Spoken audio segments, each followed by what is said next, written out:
Hi everyone, let's see how you can fix your USB drive that shows two partitions in Windows 10 or Windows 11. To get started, simply right click on the Start menu Windows icon, then click on Disk Management. From here, you will see your USB drive showing two partitions. Right click over a partition and click on Delete Volume, and then click on Yes to confirm. Now do the same for the second partition. Right click over it, delete volume and yes to confirm. Now once you have a single partition, right click over it and click on new simple volume. Now keep on clicking next. And finally finish.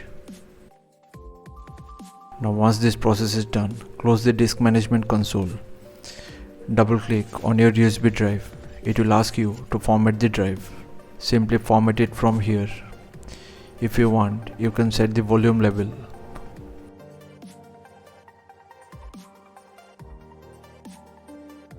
And that's it, the job is done. Your USB drive will now show as a single partition. So thanks for watching. Please feel free to subscribe if you found the content helpful, and stay tuned for more Windows tips, tricks and tutorials. Thank you.